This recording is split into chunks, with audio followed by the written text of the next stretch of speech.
Not the I've got my wall up and I'm tough. But when you really want to know? I do. It hurts.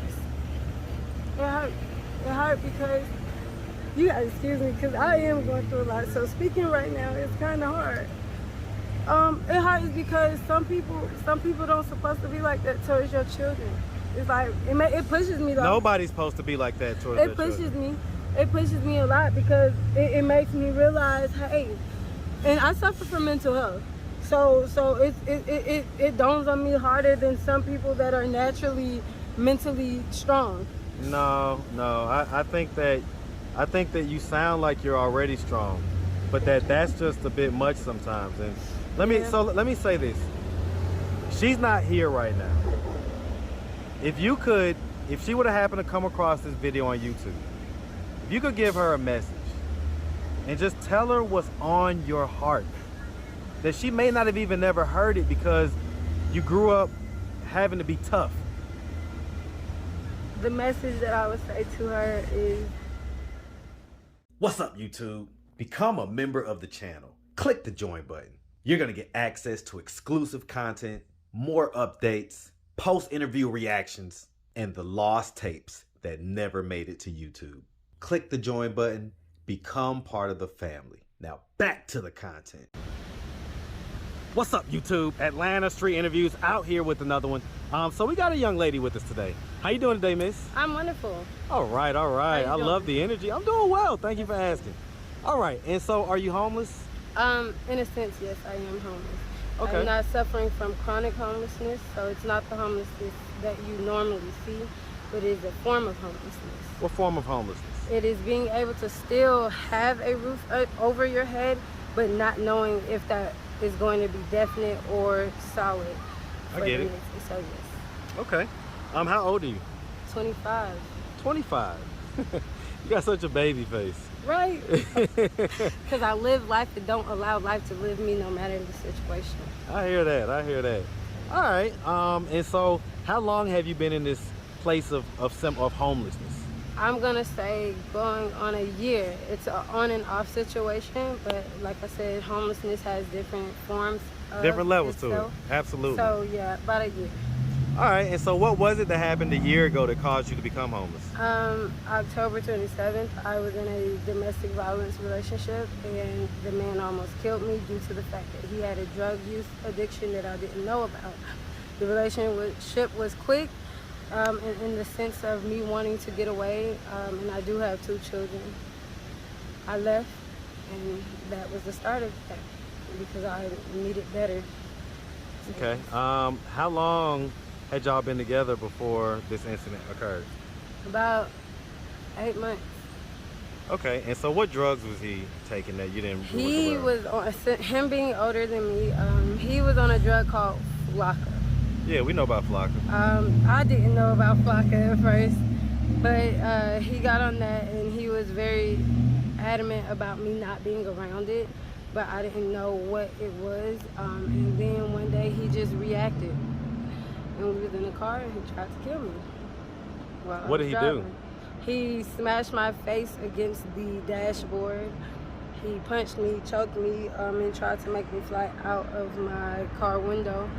He choked me till I was unconscious. He chipped my tooth. And so, yeah. What was the argument about? It was over a simple miscommunication. I have a former friend, and he stated that he didn't want her there. We were in the car, and me accidentally bumping into him when I reached back in the back seat, it triggered him, and that how that started.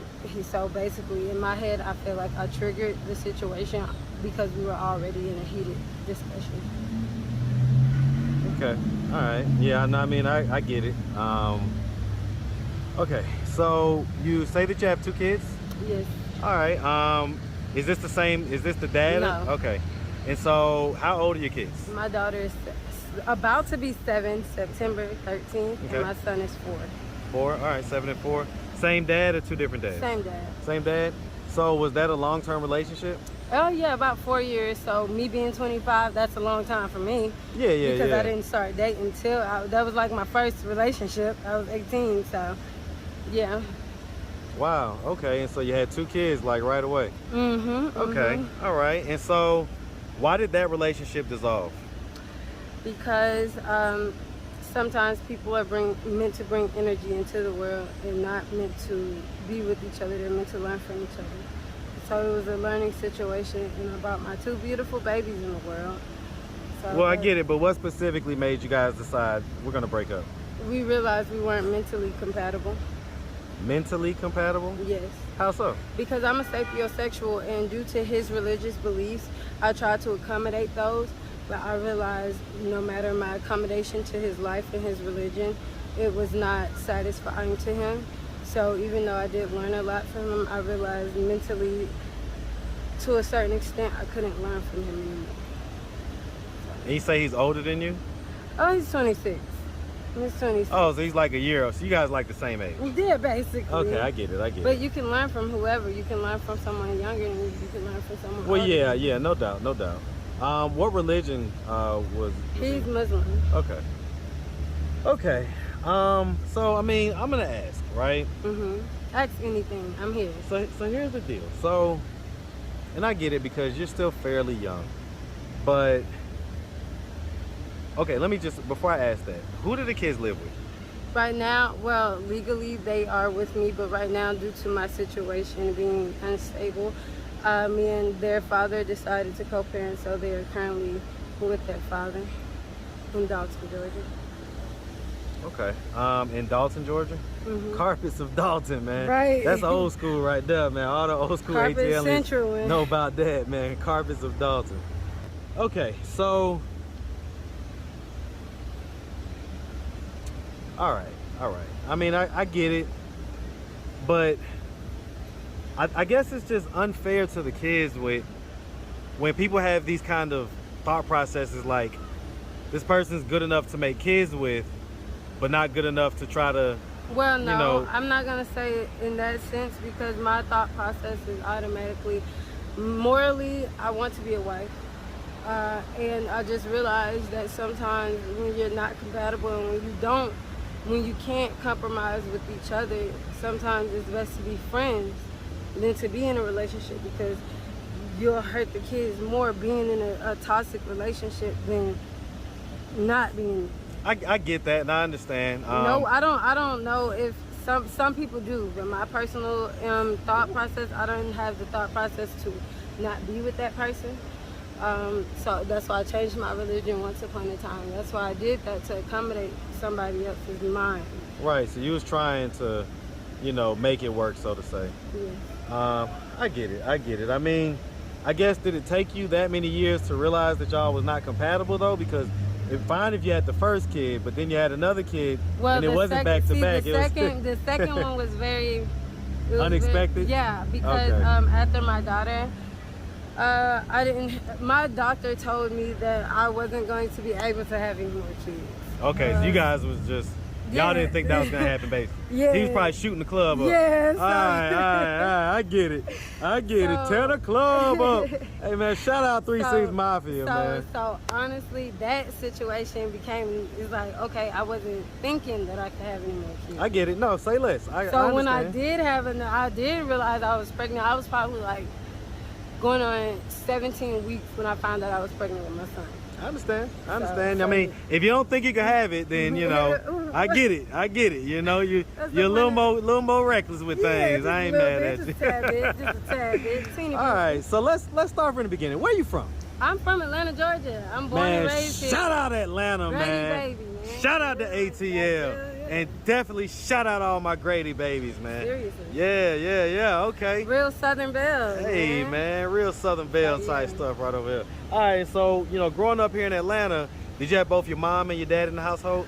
I was raised with both parents. I was not, I think my parents split physically when I was around 4.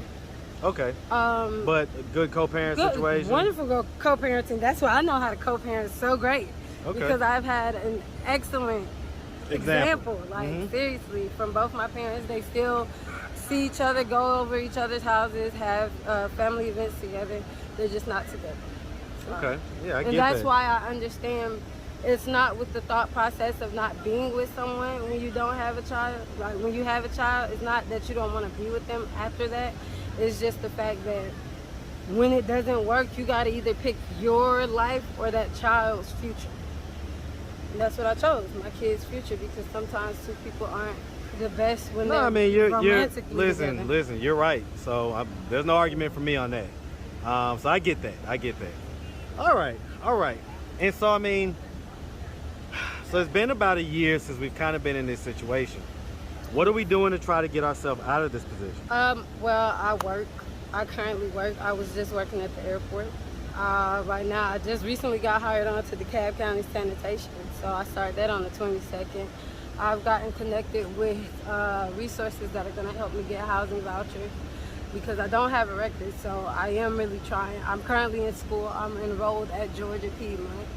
So yeah. And so, like, what about your parents? I mean, what are they doing? Well, my father is he's the head of a fabric warehouse called Erickson Fabrics. And my mother, she works in the corporate office for FEMA. For FEMA? Right. Okay, so I mean, so do they know that you're homeless right now? My mother does. But I don't know why it's not that connection to like help with that, even though her job is to help with that. But yeah, she helps me with resources and she helps me stay on the right track. I can say that. My mother, she pushes me for independence. So everything I do, my mom, she supports, and she knows nothing. She makes sure I know nothing is gonna be handed to me. Why? And I get that, but I mean, who are you staying with right now again? Right, that's ooh.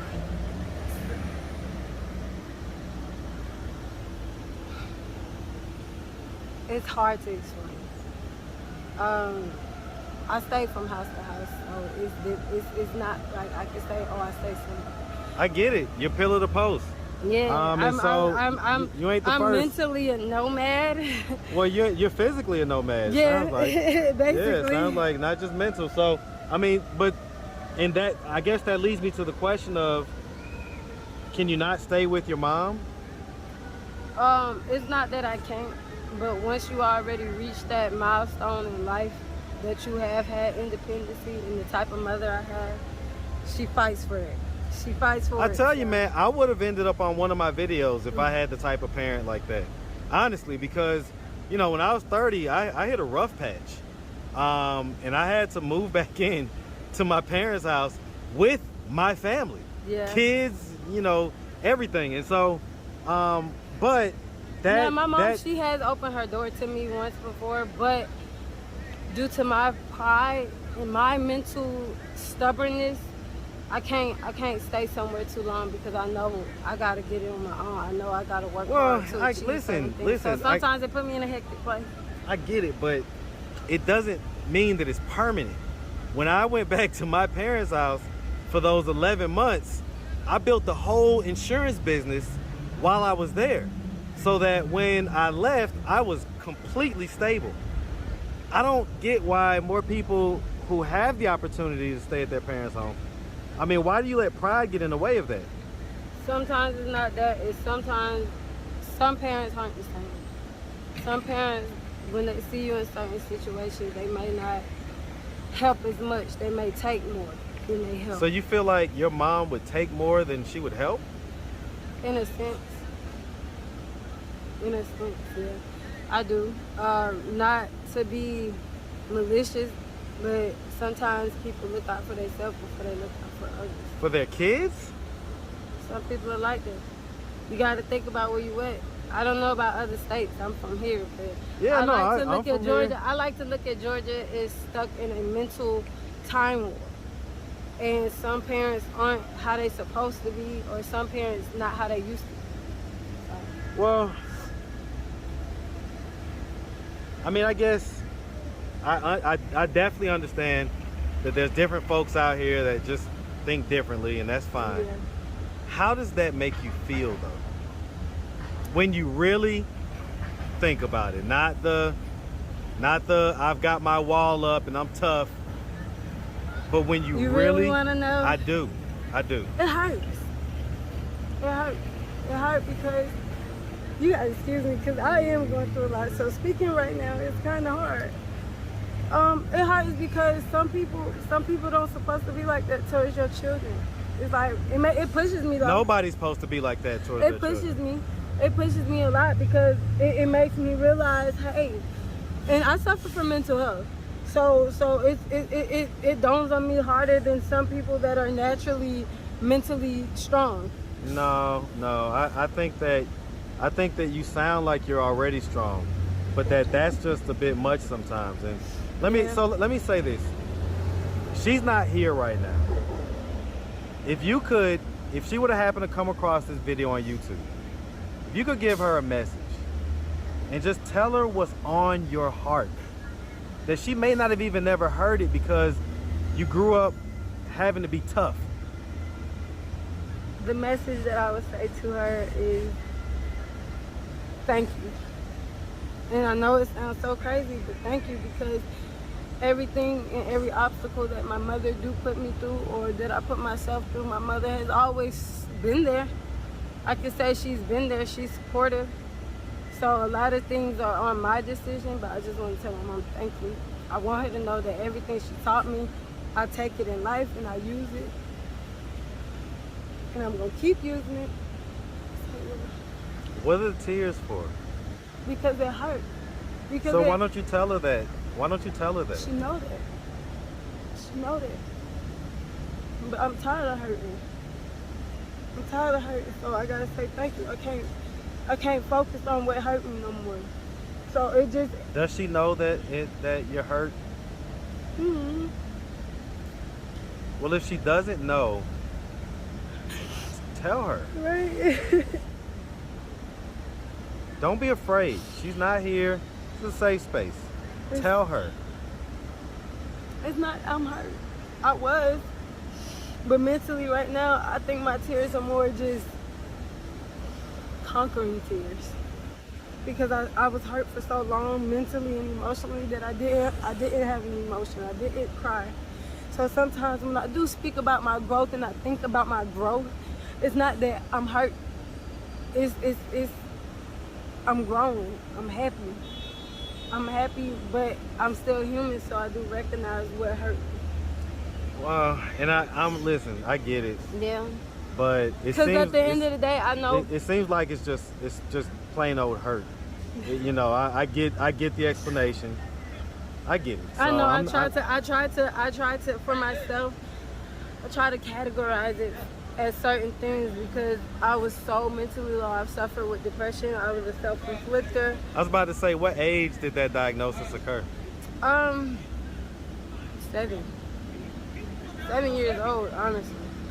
Were you getting a check for that, or? No, I don't get. Okay, any. were they medicating you? No, I got medicated. I don't get like a SSI check, but I do get help. Growing up, my teenage years, I didn't get like professional or psychiatric help. But as I got older and I got independent, I learned to seek that help. I learned to learn myself. So I did a self-diagnosis, and then I went to go get a professional diagnosis due to the fact that my mother was in a medical field, so I have that insight. Yeah. So yeah. Okay. All right. Real quick, I mean, does your dad know that you're homeless? Mm-hmm. With my dad, I'm his only child. I feel like my dad could do so much better than he does or have been. He's doing better. So he wasn't as active as he should have been? He was always physically there, but financially or supportively there, no, he wasn't. And a lot of people don't realize that harms a child just as much as not being there physically. It harms a child worse. Kids are expensive, man. Oh yeah, kids. I got two of them. Kids are expensive, and so it also bothers me when guys don't seem to realize that.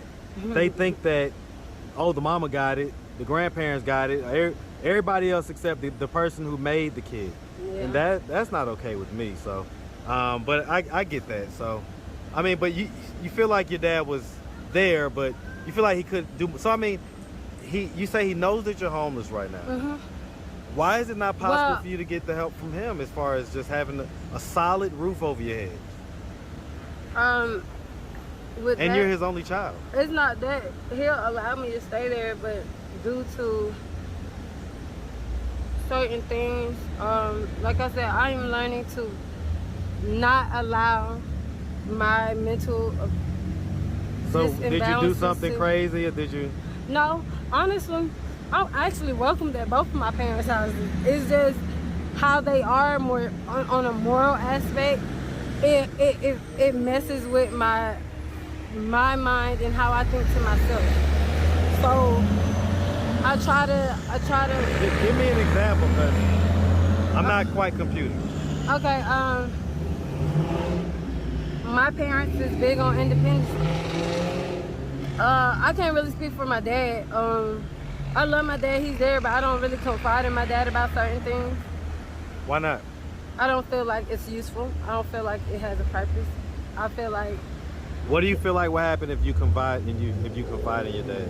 it's like, ooh, that was gonna be so mean what I was gonna say, but I'm like you said. No, well, it's okay. I was gonna say- Be raw with it. Say it. I was gonna say I feel like talking to a brick wall. So he's just dismissive of what you have to say. It's not that he dismissed it, he acknowledged it, but it's like it's nothing done. There's no help. It's like There's talking no to action behind it. Yeah, it's like talking to myself, and if I'm gonna talk to myself, I might as well talk to myself and help myself. If I realize, and then on top of that, due to the fact that I care about my parents, I can't be a burden on my parents because they helped me through my 18 years. My mom was big on, you here, and I'm supposed to help you for your 18 years, and you're That's gone. not true. That's actually, honestly, That's not true. That that's I not wish we true. would get away from that. And that's what I was just about to say, because an 18-year-old kid that gets thrown out here is basically throwing piranha out into the ocean. Not piranha, but throwing little piranha. goldfish into the And shark that's- pool. And that's You what I know? was about to say. It's a lot of people in this generation that don't realize. They always say, oh, I got 18 years, I'm good for 18 years. You got to deal with this child for 18 years. But It's for life. yeah, and my It's for life. parents are one of those, especially my mother. My mother is one of those parents that's like, 18, you're out. That's so selfish. And it is. But due to the life I was given, I was privileged.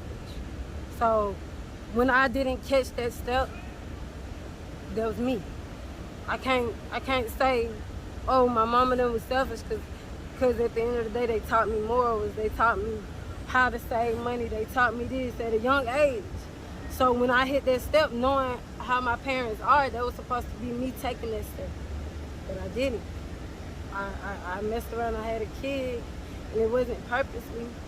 I messed around, I had a kid, it just set me back. So did you graduate high school?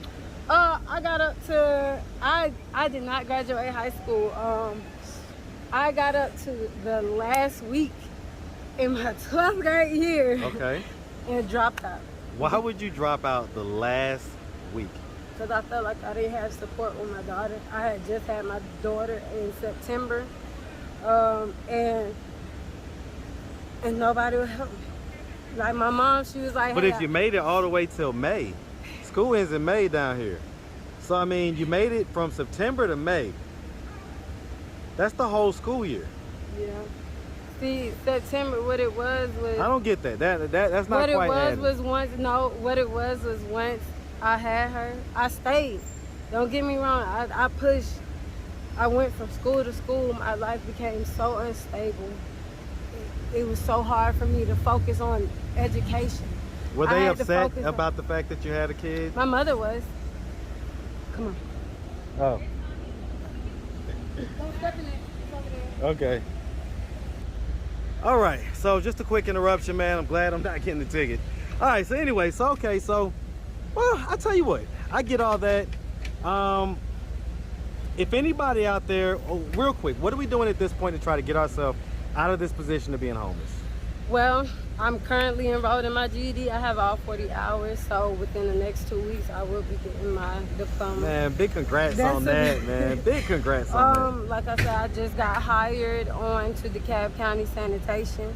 I was working, and I've been talking to resources with Grady to help with my mental health. and make sure I see the proper people that I need to see for my mental health, and housing. Yeah, that is what I've been doing. I made the biggest decision of my life to not be selfish. I allowed my children to go with their father in a whole different state. It's still in Georgia, but it's 2 hours away. And that was like the first time I ever been away from my kids for this long period of time. So, well, I mean, they're with the dad, so they're with him. I think sometimes in our culture we seem to think that that's like that's a secondary option or something. It's not. It's not. But it's sometimes because being there for children is deeper than being able to care for them and take care of them. It's about your mind. It's about what you allow them to see, about how you interact with others. So in my thought process, it wasn't more of it was a secondary. It was more of me thinking, hey, how could this affect my kids? How could going over there, living with another woman and their father, how could that affect my kids mentally? What would my kids think? So I had to allow them to understand. I can see how that would be a tough decision. Yeah.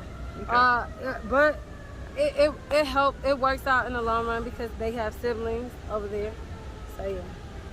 It's family, man. It's family. So yeah, ain't nothing like family. I'll tell you what. All right.